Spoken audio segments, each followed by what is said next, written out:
جو مردوں میں ہوں تو زیادہ بری سمجھی جاتی ہیں, عورت میں ہوں تو کم بری سمجھی جاتی ہیں, اور کچھ اخلاقی برائیاں ایسی ہیں جو عورت میں ہوں تو زیادہ بری سمجھی جاتی ہیں, مرد میں ہو تو کم بری سمجھی جاتی ہے. چیخنا چلانا یہ مردوں پہ بھی برا ہے, عورتوں پہ بھی, لیکن عورت پہ یہ زیادہ برا لگتا ہے کیونکہ اس کی طبیعت میں اللہ نے مرد سے زیادہ حیا رکھی ہے. وہ بے حیائی کا کام کرے گی نا تو اپنی نیچر سے زیادہ بغاوت کر رہی ہے. وہ مرد اگر بے حیائی کرتا ہے تو وہ اپنی نیچر سے زیادہ بغاوت نہیں کر رہا, اس کی طبیعت میں اتنی حیا نہیں ہے. عورت تو نام ہی حیا کا ہے. بزدلی اخلاقی برائی ہے نا, بزدل ہونا. مرد اگر بزدل ہو تو بھی برا, عورت بزدل ہو بولو تو بھی بری ہے. لیکن مرد پہ بزدلی زیادہ بری لگتی ہے. اب اگر کوئی مرد بزدل ہے, چھپکلی سے ڈرتا ہے, عورت بھی چھپکلی سے ڈرتی ہے, ہم کہیں گے یار یہ چھپکلی کیا بگاڑے گی آپ کا, کیوں ڈر رہے ہو. لیکن مرد اگر ڈرے گا تو یہ زیادہ برا سمجھا جائے, یار تم آدمی ہو کے چھپکلی سے ڈرتے ہو, تمہیں شرم نہیں آتی. اور عورت اگر ڈر رہی ہے تو تھوڑا بہت سمجھا دے گا, بھائی بیگم میں تم سے ڈرتا ہوں, تمہیں اللہ نے ایسی صلاحیتیں دی ہیں اور تم چھپکلی سے ڈر رہی ہو. کسی نے کہا دنیا گول ہے, ٹھیک ہے نا. تو بڑا اچھا کسی نے ایک میسج بھیجا تھا کہ پتہ نہیں پوری کہانی لکھ کے بھیجی کہ فلاں اس سے ڈرتا ہے, وہ اس سے ڈرتا ہے, وہ اس سے ڈرتا ہے, پھر آپ سب اپنے باس سے ڈرتے ہیں, پھر باس اپنی بیوی سے ڈرتا ہے, اور بیوی چوہے سے ڈرتی ہے, اور چوہا آپ سے ڈرتا ہے. تو اس سے پتہ چلتا ہے دنیا کیا ہے, گول ہے. ٹھیک ہے, سب ایک دوسرے سے ڈر رہے ہیں. تو بزدلی یہ بری چیز ہے, یہ مرد پہ زیادہ بری, عورت پہ کم درجے کی بری ہے. یہ کم درجے کی بری, اس کو اتنا تانا نہیں دیا جائے. چیخنا چلانا بری عادت ہے, مرد پہ زیادہ برا لیکن عورت پہ اور زیادہ برا لگتا ہے. تو اسی طرح یاد رکھو یہ جو بے حیائی کے کام ہے نا, بے حیائی والے کام, بدکاری ہے, زنا ہے, یہ دونوں کے لیے برا ہے. اس لیے سزا اللہ نے سیم رکھی ہے. مرد اگر زنا کرتا ہے تو بھی 100 کوڑے لگتے ہیں, عورت زنا کرتی ہے تو بھی 100 کوڑے. مرد شادی شدہ زنا کرے گا تو رجم ہے, عورت کو بھی رجم ہے. لیکن جہاں زنا کی سزا کی بات آئی ہے نا تو اللہ نے عورت کا ذکر پہلے کیا کہ اس کو سزا دو, مرد کا دوسرے نمبر پہ کیا ہے. قرآن میں ہمیشہ مرد اور عورت کا جہاں بھی تذکرہ آئے گا مرد پہلے ہوگا, عورت کا تذکرہ اللہ اس کے بعد کرتے ہیں.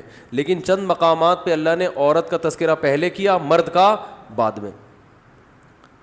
جیسے زنا کی جہاں بات آئی ہے, الزانیۃ والزانی, زنا کرنے والی عورت اور مرد دونوں کو کوڑے مارو, تو پہلے ذکر اس لیے کیا ہے کہ عورت کے لیے زنا کرنا زیادہ برا ہے, کیونکہ عورت میں حیا بھی ہوتی ہے جو اس کو برائی زنا سے روکتی ہے. نمبر 2, اس میں یہ شہوت زیادہ نہیں ہوتی, یہ مرد میں زیادہ ہوتی ہے. اس لیے اگر وہ زنا کرے گی نا تو وہ اپنی نیچر کی بغاوت اس نے بہت زیادہ کی ہے. اس نے اپنی حیا کا بھی خیال نہیں کیا, حیا بھی اس کو روک رہی تھی, اور اس میں وہ ڈیزائرز بھی نہیں ہوتی اتنی شدت کے ساتھ جتنی مرد میں ہوتی ہیں. تو اس درجے کی ڈیزائرز بھی نہیں تھی جو مرد میں ہوتی ہیں, اور حیا بھی تھی. اس کے باوجود اس نے زنا کیا تو اللہ نے کیا فرمایا, اس کو پہلے کوڑے لگاؤ. اب لوگ اس پہ بھی اعتراض کرتے ہیں کہ یہ مفتی صاحب گراؤنڈ ریئلٹی کے خلاف بات کر رہے ہیں. ہم گراؤنڈ ریئلٹی کے مطابق بات کر رہے ہیں. آپ دیکھو کوئی عورت کسی کو زنا کی دعوت دے اور مرد بھاگ جائے, یہ مرد کا بڑا کمال سمجھا جاتا ہے کہ یار بڑا نیک آدمی, عورت نے دعوت دی اور کوئی رکاوٹ نہیں تھی مگر اس نے اپنے آپ کو بچایا. لیکن مرد اگر عورت کو دعوت دے اور وہ بھاگ جائے تو یہ عورت کا کوئی بڑا کمال نہیں سمجھا جاتا. زیادہ تر عورتیں اپنے آپ کو اس برائی سے بچاتی ہیں, ان میں وہ ڈیزائرز نہیں ہوتی جو مردوں میں رکھی ہیں. یوسف علیہ السلام کو کنڈی لگا کے دروازہ بند کر کے عزیز مصر کی بیوی نے برائی کی دعوت دی, حضرت یوسف بچ گئے. اللہ نے کیسا تذکرہ کیا یوسف علیہ السلام کا, کیسا.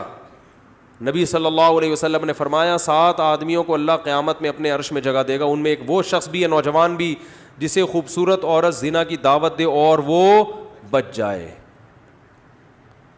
تو یہ فضیلت عورت کے لیے کیوں نہیں ہے؟ اس لیے کہ اس میں یہ ڈیزائرز نہیں ہوتی. تو دونوں کو ایک ہی لاٹھی سے جو بھی پاگل ہانکے گا وہ اپنا علاج کرائے. تو اسی طرح یہ جو نشے والی چیزیں ہیں ان کا بھی تعلق کس سے ہے؟ مرد لونڈے لپاڑوں میں بیٹھتے ہیں, باہر نشئی لوگوں میں بیٹھتے ہیں, خواتین عموماً گھر میں رہتی ہیں. ان کو بگڑنے کا موقع اتنا نہیں ملتا جتنا موقع کن کو ملتا ہے؟ آدمیوں کو.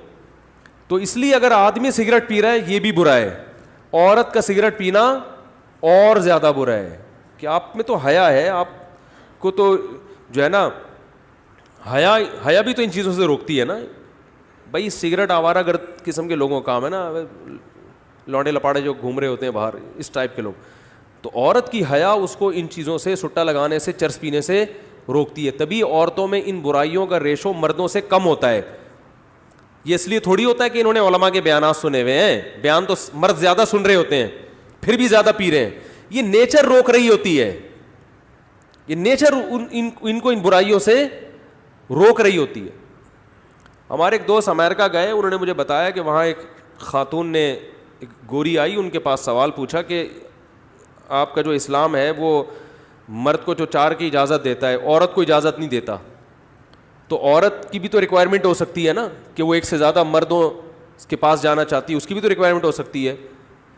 تو انہوں نے بڑا اچھا جواب دیا. انہوں نے کہا اسلام نے جن 4 عورتوں کو ایک مرد پر قناعت کا حکم دیا ہے نا, ان سے عورتیں مراد ہیں جو عورتوں کی فطرت پر ہوں, جو کیا ہوں, جو واقعی عورت ہوں. آپ جس کلچر کی بات کر رہی ہو نا, اس خاتون سے کہا یہاں بہت سی عورتیں رہی نہیں ہیں, وہ آدمی بن گئی ہیں. تو عورت جب اپنی فطرت پہ ہوگی تو وہ کبھی اس کا تقاضا نہیں کرے گی کہ اس کو بھی 4 مردوں سے نکاح کی اجازت دی جائے, تو وہ کبھی بھی تقاضا نہیں کرے گی اس کا, اس کی نیچر اس کو قبول نہیں کرے گی. ہاں اگر عورت کو اس کی فطرت سے ہی ہٹا لیا جائے, وہ بے حیا بن جائے, پھر تو وہ ظاہر ہے اس کے پھر احکام وہ تھوڑی ہوتے ہیں, پھر تو وہ اس کی نیچر ہی چینج ہو گئی ہے نا. کسی کو چرس کی عادت پڑ گئی ہو, ہیروئن کی عادت پڑ گئی ہو, تو اب اس سے ہیروئن اور چرس کو تھوڑی حلال قرار دیا جائے گا کہ اس کا چونکہ چرس کے بغیر گزارا نہیں ہوتا لہذا اس پہ چرس پینا واجب ہے. او بھائی گزارا نہیں ہوتا, یہ تیری ہیڈیک ہے, تو نے اپنے آپ کو برباد کیا, اب تو چھوڑے گا, چرس حلال نہیں ہو جائے گی. تو ایسے ہی یاد رکھو, بہت سی یہ آج کل چونکہ مرد ادھورے لباس پہنتے ہیں, لوگ کہتے ہیں واہ وہ اس سے تو کوئی نہیں پوچھتا, عورت ادھورا لباس پہنے تو پورا میڈیا حرکت میں آ جاتا ہے اور لوگ ملامت کرتے ہیں. تو بھائی مرد کے لیے پردے کے حکام الگ ہیں, عورت کے لیے پردے کے حکام الگ ہیں. مرد کے لباس کم پہننے سے بے حیائی نہیں پھیلتی اتنی جتنی عورت کے بے لباسی سے پھیلتی ہے. لیکن کمال کی بات یہ کہ مرد پھر بھی پراپر ڈریس پہن رہا ہے پورے, یہاں سے لے کے, یعنی یورپ میں تو جتنا مرد ڈھک سکتا ہے نا, میرا خیال ہے بس آنکھیں اور چہرہ رہ گیا ہے تاکہ پہچان میں آ جائے کہ یہ وسیم بھائی ہیں, ستار بھائی ہیں, غفار بھائی. آج پورے بیان میں وسیم بھائی نہیں آئے تھے, چلو وہ بھی آ گئے, وہ ناراض ہو رہے ہوں گے یار آج مفتی صاحب ہمیں بھول گئے ہیں. تو فطرت کے بالکل کیا چل رہا ہے, یہ نیچر سے لڑوا رہے ہیں ہم کو یہ لبرلز لوگ. تو اسی میں یہ جو میں نے ماتحت والی بات کی تھی, عورت کی فطرت ہے وہ مرد کے ماتحت رہنا چاہتی ہے, وہ نہیں آنکھوں میں آنکھیں ڈال کے بات کرنا چاہتی. لیکن میڈیا نے اس کو کیا بنا دیا ہے, مرد کے مقابلے میں لا کے کھڑا کر دیا ہے. اب وہ مقابلے میں جب مرد کے آ کے کھڑی ہو گئی ہے تو مرد اس کو تسلیم نہیں کر رہا اس مقابلے کو. نتیجہ کیا نکل رہا ہے, گھروں میں لڑائی اور پھر علیحدگی. تو میڈیا کو چاہیے خواتین کو یہ سمجھائے اپنے شوہروں کی ماتحت بنو. جیسے نبی نے فرمایا عورت کی جنت اس کا شوہر ہے, وہ عورت جنت میں داخل نہیں ہو سکتی جس کا شوہر اس سے ناراض ہے, وہ نہیں داخل ہو سکتی. اس کو خوش کرو, اس کی اطاعت کرو, اس کی فرما برداری کرو, گھر بساؤ. لیکن الٹی کہانیاں پڑھائی جا رہی ہیں, ساسوں کی خدمت لازم نہیں ہے, سسر کی خدمت لازم نہیں ہے. تو کمال ہے یار, جب کچھ بھی لازم نہیں ہے تو گھر میں کیا پیڑے کھانے کے لیے آئی ہے وہ, ٹھیک ہے. جب ایک گھر میں رہتے ہیں تو سب بڑوں کی خدمت کرتے ہیں. بیٹے پر بھی لازم ہے اپنے ماں باپ کی خدمت کرے, جو بھی گھر میں بڑے ہیں, تو عورت پر بھی لازم ہے گھر کے بڑوں کی خدمت کرے. چھوٹوں پر اس کو یہ لیبل نہ لگائیں کہ ساس سسر کی خدمت, اس کو یہ کہیں کہ چھوٹوں پر لازم ہے کہ وہ بڑوں کی خدمت کرے. چاہے وہ شاگرد ہو, شاگرد پر لازم ہے اس کا استاذ کی خدمت کرے. وہ پوتوں پر لازم ہے دادا کی خدمت کریں, نواسوں پر لازم ہے نانا کی خدمت کریں. تو صرف ایک بہو پر لازم نہیں ہے ساس سسر کی خدمت, ہر چھوٹے پر لازم ہے کہ وہ اپنے بڑے کا خیال رکھے. اس لیے میں اب اس کو یہ لیبل نہیں لگاتا کہ بہو پر ساس سسر کی خدمت لازم, اس لفظ سے